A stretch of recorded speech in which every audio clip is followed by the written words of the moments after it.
Hey, it's Shannon Ballard. If you're new to Southern Mysteries and you enjoy the show, you can hear more stories when you join me on Patreon. Along with ad-free episodes, you can access the Southern Mysteries archive of more than 60 episodes, plus more than 40 Patreon-exclusive episodes. Thanks to my new patrons, Shazza from Daytona Beach, Florida, Alicia from Ocala, Florida, and Pat and Christy, listening from mysterious locations. Your support means so much to me, and I hope you enjoy catching up and listening to all the stories that are available to you on Patreon. Thanks to their support and the support of all my patrons, I get to continue to share stories like you'll hear today. You can learn more about the Southern Mysteries Patreon and join today at patreon.com/Southern Mysteries.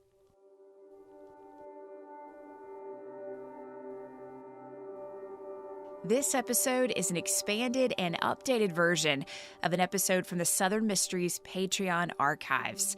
Originally featured in 2021, this year marks the 60th anniversary of the disappearance of 22-year-old Hannah Jane Rowell. The aspiring actress and writer was last seen leaving her Baton Rouge, Louisiana home. Her estranged husband believed Jane abandoned the family to try to make it in Hollywood. Her distraught and protective brother vowed there was foul play, and Jane would never abandon her children. Was she murdered, or did the allure of fame lead a young mother to drive away from her Louisiana home and never return? Welcome to Southern Mysteries, exploring the history and mysteries of the American South. I'm your host, Shannon Ballard. This is the mystery of the disappearance of Jane Rowell. Hannah Jane Rowell was born in Jefferson County, Mississippi in 1941. Her mother was a school teacher, her father a moonshiner and farmer. Around 1948, the Rowells moved to Baton Rouge. Tragically, within the next 4 years, Jane and her 3 siblings would become orphans. Their father took his own life. Their mother died following a long hospitalization and battle with tuberculosis. Jane shared a strong bond with her mother, who was passionate about writing and keeping a detailed journal during the final months of her life. After losing their parents, Jane and her siblings faced an uncertain and increasingly unstable future. Over a few years, they stayed with different family members. Just as they felt settled with an aunt, they would be moved to an uncle's home or to the home of family friends. From 1 month to the next, things changed. Jane longed for security and a true place to call home. She also dreamed of fame. Jane was passionate about writing and acting, and that passion turned into a sense of meaning during an unsettled season of life. As a junior high student, she excelled in the classroom and enjoyed reporting on local events for the Baton Rouge Advocate. When she entered high school, the budding beauty, with her dark hair and blue eyes, was popular and loved by her classmates. She continued to excel in class and on stage, winning Best Actress for her school productions 3 consecutive years. Jane had the it factor. She was beautiful, smart, and likable. After graduation, she attended Southeastern Louisiana College in Hammond. It's about an hour east of Baton Rouge. She entered the theater program, where it quickly became clear she was destined to be a star. By the summer of 1959, press in Baton Rouge and New Orleans started chasing rumors that Jane Rowell was headed to Hollywood. That fall, a columnist with the New Orleans Times-Picayune shared that in the spring, Jane met Hollywood director and screenwriter Nunnally Johnson in the French Quarter. The two met for lunch when the director came to town for Mardi Gras. While in New Orleans, Johnson did what directors do. He looked for new and promising talent. When Johnson heard about Jane, he traveled to Southeastern to watch a production of a stage play called Suspect. Jane was the lead, and Nunnally expressed interest in her because he was impressed by her range. After the column was published with those rumors about Hollywood, Jane was starring in a new play at Southeastern. She took questions from the media following a show and was asked if she was on her way to Hollywood. Jane shocked her classmates and the media when she announced she would be leaving Southeastern at the end of the semester because she was engaged to her high school sweetheart. A Hammond newspaper quoted her as saying, "I have abandoned this motion picture foolishness and accepted my sweetheart's marriage proposal. He was a track star at the University of Houston at Texas, and today is a high school coach and teacher in Baton Rouge." When a reporter asked Jane about Tinseltown and mentioned those rumors that she was going to be the next Ava Gardner, Jane replied that she wasn't the next Ava Gardner, but she was proud to say she would soon be Mrs. Wilton Clement. On October 30th, 1959, 18-year-old Jane Rowell married 26-year-old Wilton Clement in Baton Rouge. This decision shocked many people, but those who watched Jane grow up in an unstable environment understood her choice, her desire for marriage and family over the bright lights of Hollywood. Jane and Wilton moved into a lovely little home on Sorrel Avenue. They welcomed 2 children, and Jane occasionally directed plays at her old high school. She also wrote for her local paper. Writing was an outlet for her as a mom and wife, something she enjoyed so much she began writing a novel. We don't know when it happened, but at some point, Jane expressed to friends that she felt a little regret.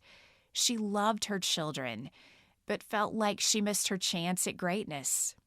This feeling was made stronger because her marriage was collapsing. By 1962, Wilton and Jane were often overheard fighting, and there was clearly tension in their relationship. That tension led to a Christmas Eve fight in 1962 that ended with Jane being hospitalized. That day, Wilton and Jane fought over how much time she was spending on that novel. The argument escalated, and Jane was admitted to the hospital for bruising to her back and neck.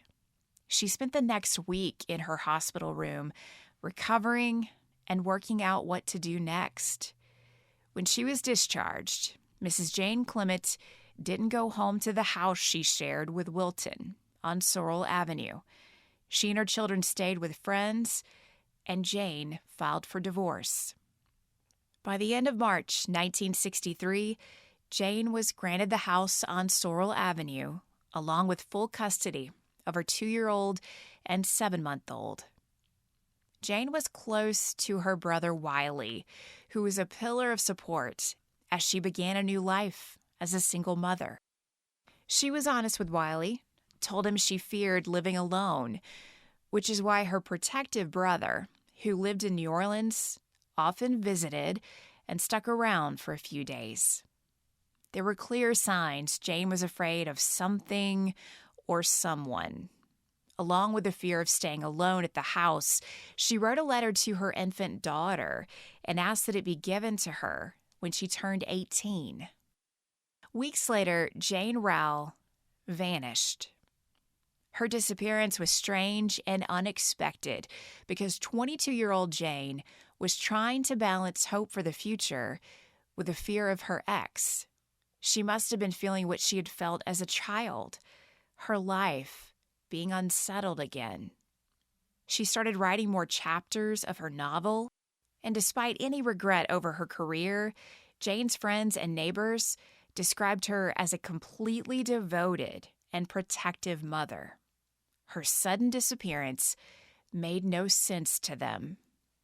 Jane's estranged husband Wilton had visitation with the kids, so her brother Wiley tried to be at Jane's house when Wilton arrived to pick them up. Wiley was at Jane's house on Easter Sunday, 1963. He witnessed Wilton pick up the kids for their scheduled visitation hours on April 7th. and Wiley later told police that when Wilton arrived, Wilton and Jane argued. Wiley couldn't hear exactly what the fight was about, but it was clear something was very wrong. After Wilton left the house with the kids, Wiley and Jane had lunch before Wiley headed out to meet up with a friend. He spent some time fishing at the river before heading home to New Orleans. Jane was so cautious and worried so much about something bad happening to her that she asked her neighbor and friend, Mrs. Dudley Jeffers, to call her every day.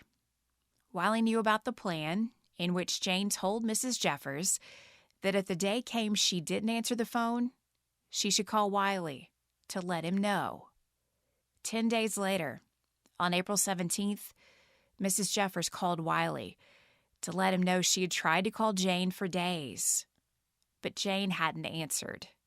She apologized for waiting so long to call, but explained that initially she assumed Jane and the kids had gone to New Orleans to visit Wiley. As days passed and Jane didn't answer, Mrs. Jeffers worried and finally called Wiley, who immediately left work and drove to Baton Rouge. He met Mrs. Jeffers at Jane's house. With no answer at the door and no key, Wiley headed to the back door to break the glass. He walked through each room to see if anything seemed out of place. He first noticed Jane's clothes.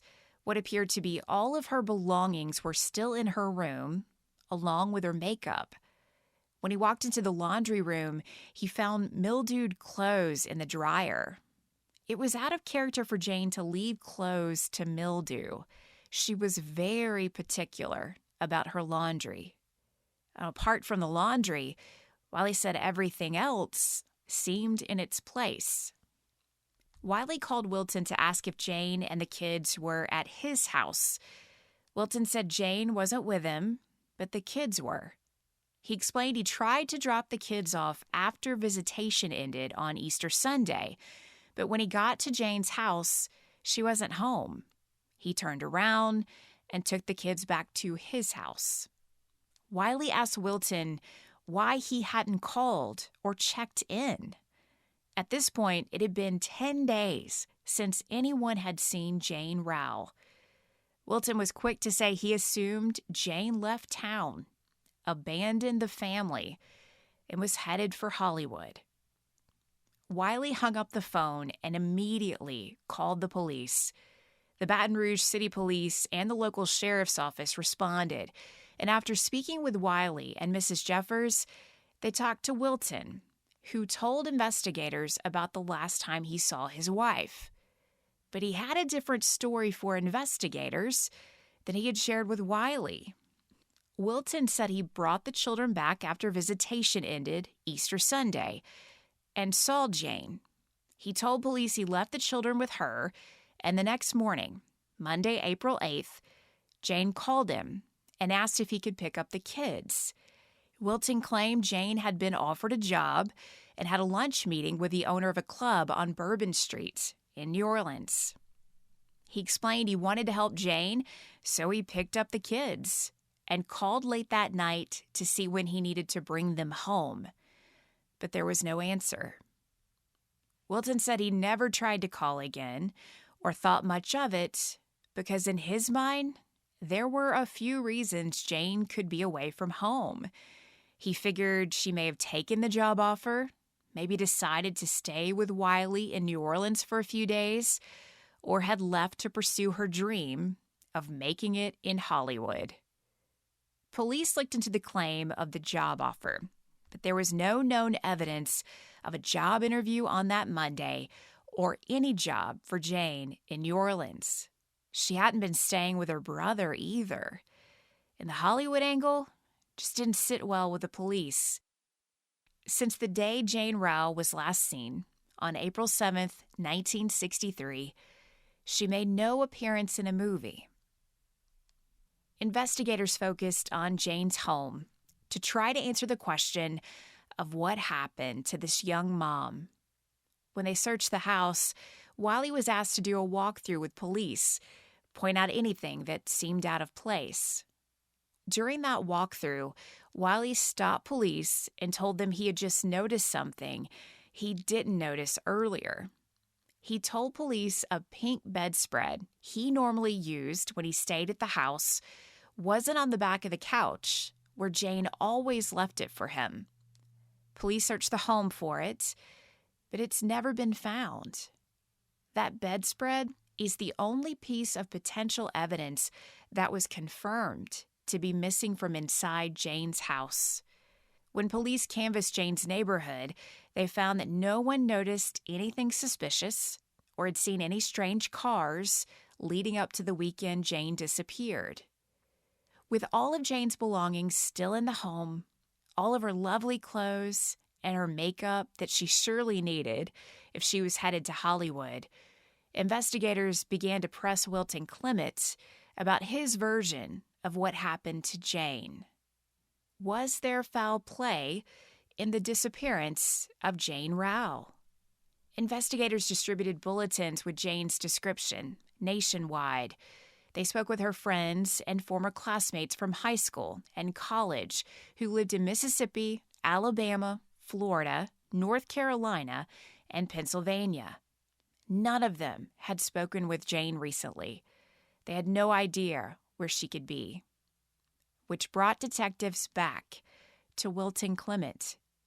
Jane disappeared about 3 weeks after the court order for their official separation was issued.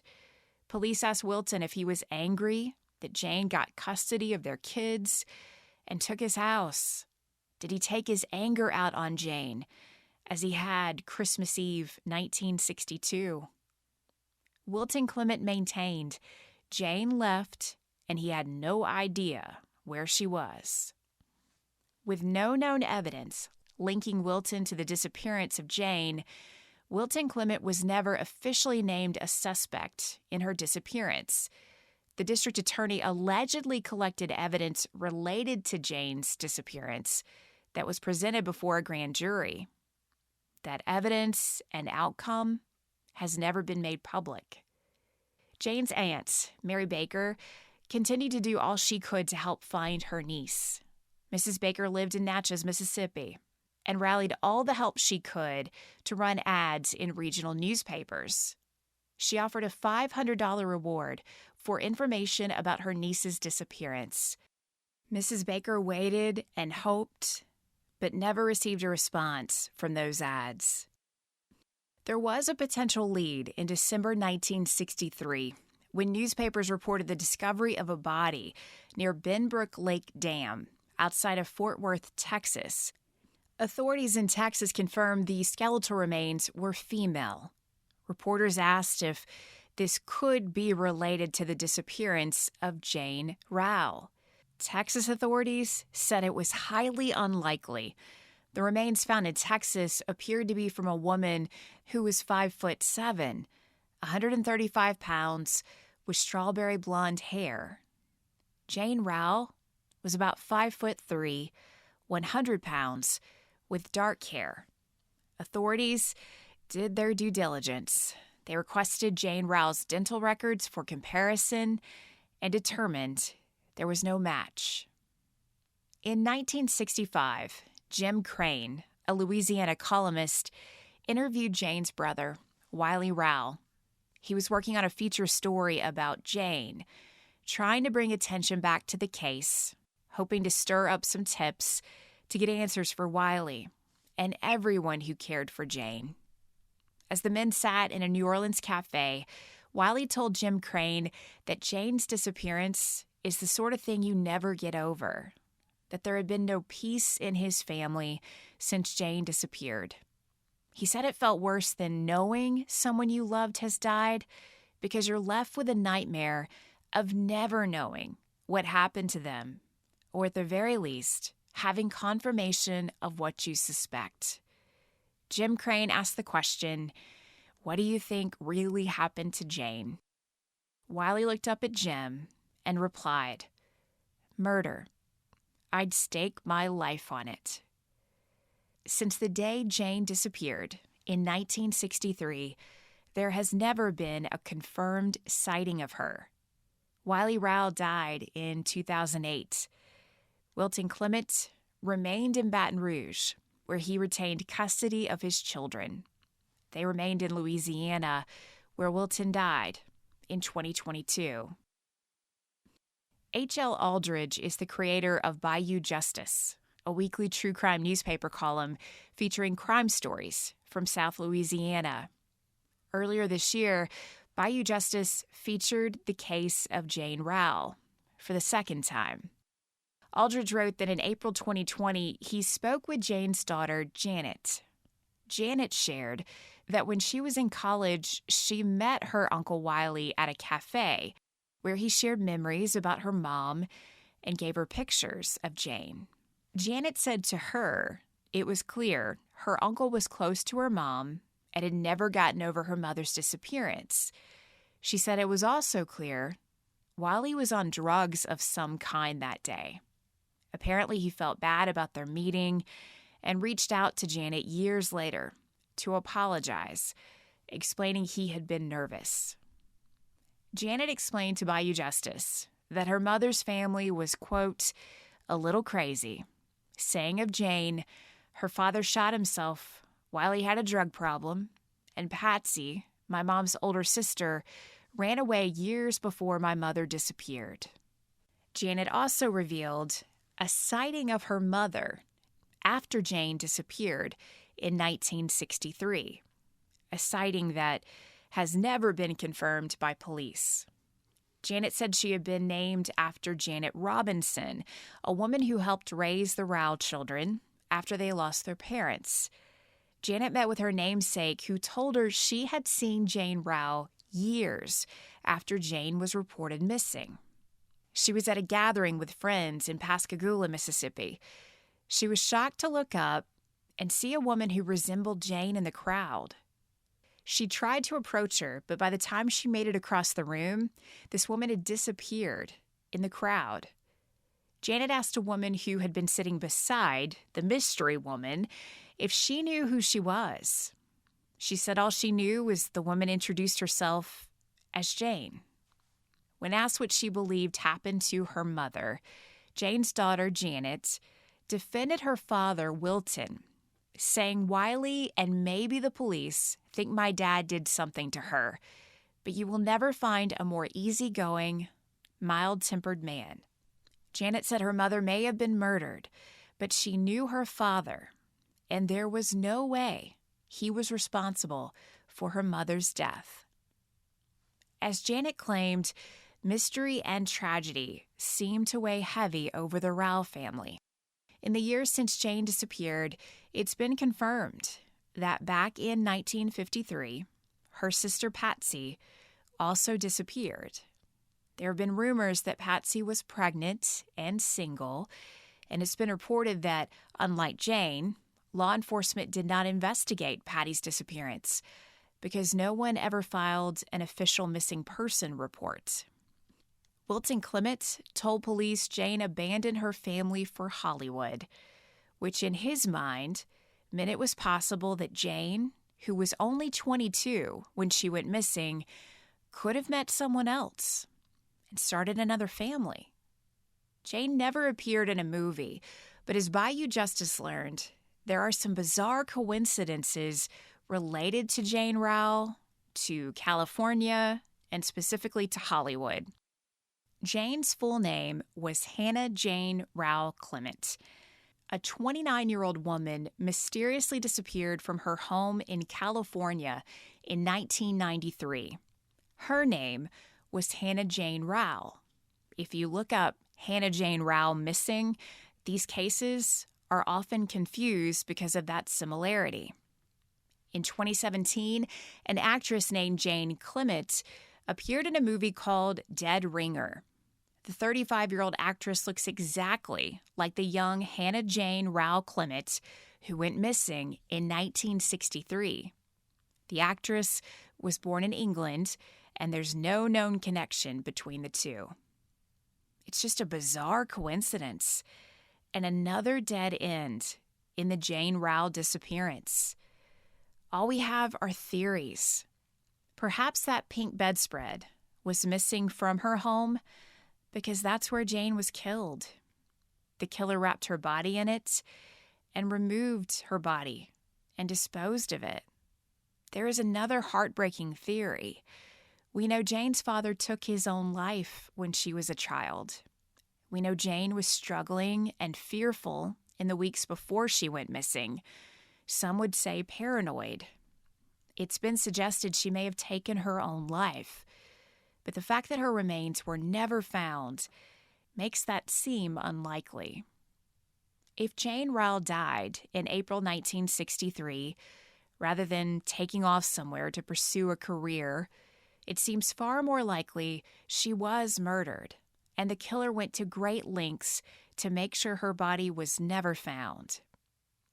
After sharing a story featuring Jane's daughter, Janet, this year, Bayou Justice writer H.L. Aldridge got a call from Jane Rowell's first cousin, Jan. She wanted to respond to a few things Janet had said about the case. First, regarding the unconfirmed sighting of Jane Rowell in Mississippi years after her disappearance, Jan pointed out that most of the cousins in the family looked a lot alike. She said she was mistaken for Jane many times in the years after Jane disappeared, to the point people stopped her on the street and asked if she was Jane. Jan also said her father, Jane's Uncle Winifred Rowell, wasn't as vocal as Wiley Rowell, but he too investigated his sister's disappearance. He was friends with local police, and he was convinced Jane had been murdered. And he was convinced he knew where her body was. Jan explained that a well-known Baton Rouge business was building a new showroom just down the street from Jane Rowell's house on Sorrel Avenue. On Monday, April 8th, 1963, the business poured the slab. Jane's Uncle Winifred was convinced his niece was under that concrete, wrapped in the missing pink bedspread from her home. Police never believed his theory, and the business refused to disturb the concrete. But Jan believes that modern-day ground-penetrating radar should be used in that location to try to solve this mystery. As Jan said, there's no bringing back Jane, but there is still the chance they could bring her home, give her the burial she deserves, and give the family the closure they've needed for 60 years. Southern Mysteries is created and hosted by me, Shannon Ballard. You can find sources for this episode and learn more about the show at southernmysteries.com. If you enjoy Southern Mysteries, you can help more people discover the show by rating and reviewing this independent podcast where you're listening. And tell your friends about Southern Mysteries. Word of mouth is how I find out about most of my favorite podcasts, so it's a great way to help spread the word about Southern Mysteries. Thanks so much for listening.